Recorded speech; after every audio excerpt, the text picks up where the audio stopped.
I'm going to talk about prison reform a little bit. So I'm not sure that everybody understands this. Now, we're talking a little bit about cash bail system. And so let me just clarify this, okay, as we get into this issue in the next 15, 16 minutes.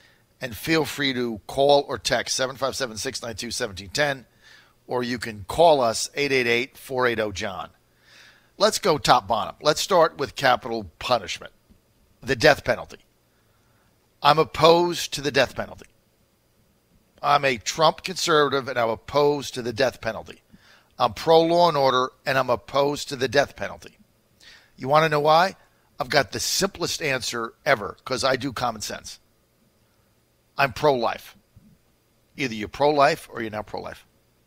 And so for me, it's real easy. I'm pro-life. I don't believe that governments should be taking the lives of people.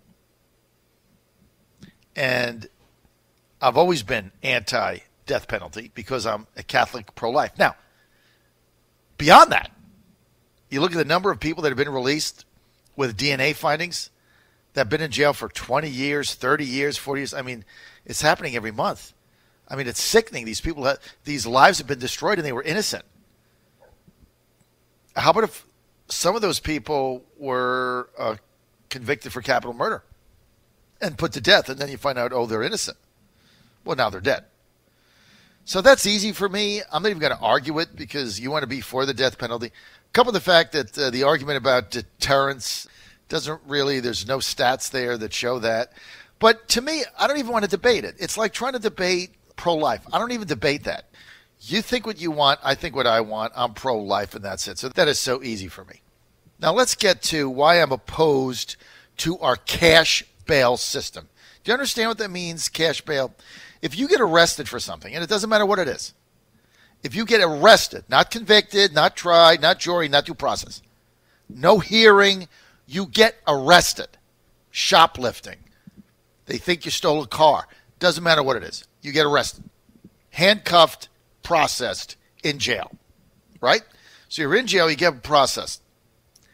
And then, first thing that the judge does before you have a hearing, within 72 hours, I think, right? 72 hours. I believe that's the law. I think this is a federal law. Within 72 hours, you have to have a bail hearing. Not your trial. 72 hours. You just can't sit in jail. So the judge has to set a bail amount. So we have a cash bail system. So you're in jail. Let's say you didn't commit the crime and you're falsely accused, or not, no due process, but you're in jail. You've been arrested. And in 72 hours, the judge sets a bail, and it's a cash bail in the U.S. So let's say he sets $5,000, and you don't have $5,000. Meantime, you have a job, you have maybe a room that you rent, maybe you have an old car, but you just don't have $5,000, nor do you have a credit card to go to a bondsman and put $500 on it to get the 10% cash bond. You simply, or it's $10,000 or $7,000 or $3,000. You simply don't have the money. And, you know, there's people that work that are not bad people that just don't have $500 lying around, or $3 or $2 or $4 or a credit card. And so what happens is if they can't get a friend or they can't get somebody to post the bail or go to a bail bondsman and put the down payment, you know what happens to them? They sit in jail. Now, there's no due process. There's no trial. They don't have a hearing. All they had was a bond hearing. They could be perfectly innocent. They sit in jail. They could be in there 5, 6, 7 weeks whenever their trial comes up. They can't afford an attorney. The court appoints them an attorney. Let's say they get off. Now they've been there in jail 8 weeks, got fired from their job, car got repoed, and they got evicted from their apartment while they're not there because they couldn't pay the rent because they're in jail making no money. Is that fair? I mean, do you really believe that that is a fair process? Now, why do we have a cash bail system? Well, it's always been that way. And now we have so many bail bondsmen making so much money with so many lobbyists that go around to so many governments and keep it going because it's a cash cow. Your bail bondsman says someone's got a bail for $5,000. You get $500. They show up for their court date. You get your money back. That's it. Now, a couple of them don't show up, you lose your money, and they factor that in, and maybe they charge 12%. I don't know. I haven't, I don't really know what they charge, 10, 12. Somebody that's been there can text me that's familiar with the industry, but there's billions of dollars. This is a billion-dollar industry. Billions. And so a cash bail is not fair because it is discriminatory to poor people. Duh. I mean, for the life of me, I don't get why a conservative is pro-cash bail. I mean, you can't get more discriminatory than that. And it is discriminatory based on economic means. You sit in prison because you cannot post the bail or have a credit card to charge the 10% or 12% the bail bondsman charges, or 15 or whatever it is. Or you don't have a friend with a phone. You only get one phone call or something, I think. I mean, our system today is so corrupt. And that's one of the efforts. And Bobby Scott has been fighting this forever with me. Newt Gingrich fought this. But it goes nowhere because, see, there's no money to be made in this corrupt town that we're in. There's no money to be made, so nobody is for this. Because the money is made by the bail bondsmen, who are then got the lobbyists who then give donations to both parties, the uni party, and it perpetuates. And the money is made. All you got to do in this town at the end of the day is follow the money. It's real easy. It's so simple, it's scary. That is the bottom line. So I don't think we should have a cash bail system. I think a judge should be able to set a bail based on the crime or the alleged crime or the arrest. Obviously, if somebody is harmful to society, that's going to be different than somebody that, shoplifted a can of string beans or something. Or whatever might have happened. Makes no sense. Now you get to the prison system. And the president's efforts to reduce recidivism, I applaud. And I never thought I would get a president do this. And this is another reason I was a Trump supporter from the beginning, because he really understands this. The return of former inmates to prison, the return of former inmates going back to prison is recidivism. Now, this administration has worked very closely with some in Congress to find a solution that reduces crime, enhances public safety, and increases opportunity for those who have earned a second chance.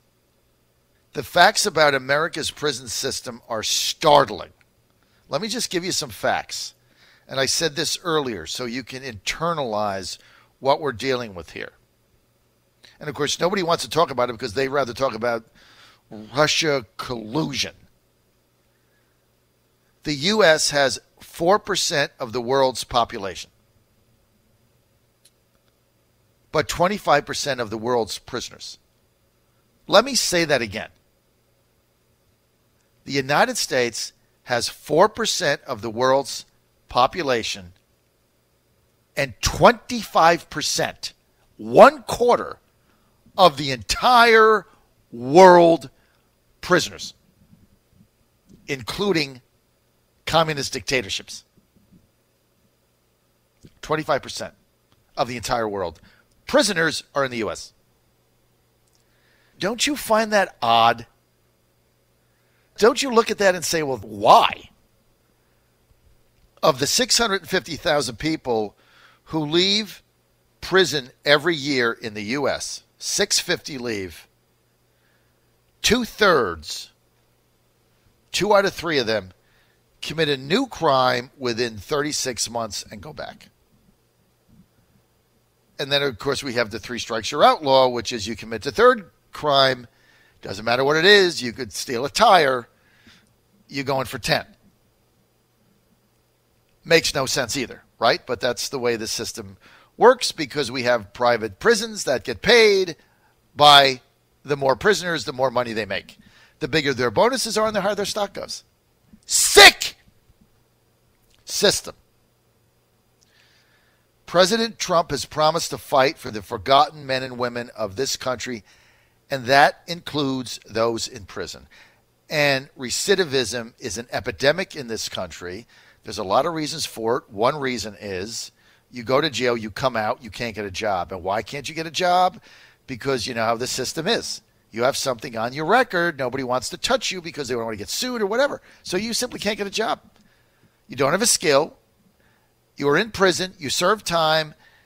There's a tight job market, 3 people competing for the same job. You went to prison, you're out. Forget it. Doesn't matter. You could be the greatest person in the history of the earth. That's on your record. Goodbye. Like, there's a lot of bad people out there who are just criminals, and I get it. We're not talking about that. We're talking about people. To get a second chance, you got to get a job. And that's why I am so pro-Trump.